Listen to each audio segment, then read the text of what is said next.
noite. As lideranças no Senado negociam a retomada da sessão de votação da reforma trabalhista. A reunião foi suspensa no começo da tarde.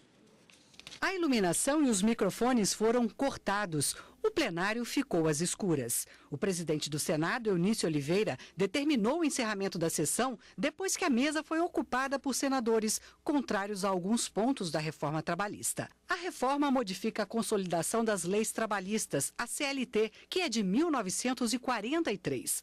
O texto foi enviado ao Congresso Nacional no ano passado. Já passou pela Câmara dos Deputados. E agora, caso o Senado aprove o texto em plenário, pode estar na reta final. Segundo a proposta, os acordos coletivos têm força de lei e podem regulamentar, por exemplo, a jornada de trabalho até 12 horas, dentro do limite de 48 horas semanais, incluindo horas extras. Patrões e empregados também podem negociar banco de horas, participação nos lucros e resultados, intervalo e plano de cargos e salários. As férias podem ser tiradas em até 3 vezes e não mais 2. Um dos períodos não deve ser inferior a 14 dias. Os outros não podem ser menores do que 5 dias. Não podem ser discutidos o salário mínimo, 13º, fundo de garantia, licença maternidade, seguro-desemprego e benefícios previdenciários. A proposta regulamenta o chamado home office, ou seja, trabalho em casa.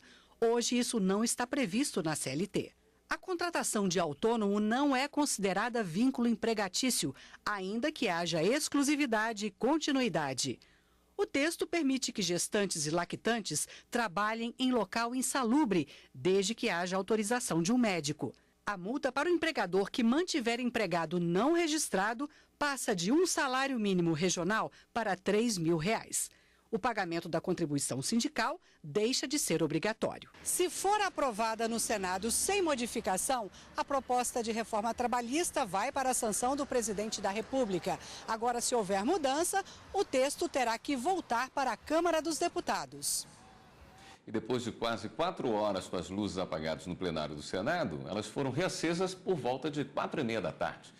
Como a mesa diretora permanece ocupada por senadoras há mais de 6 horas, existe a proposta de que a sessão seja realizada em outro local nas dependências do Senado.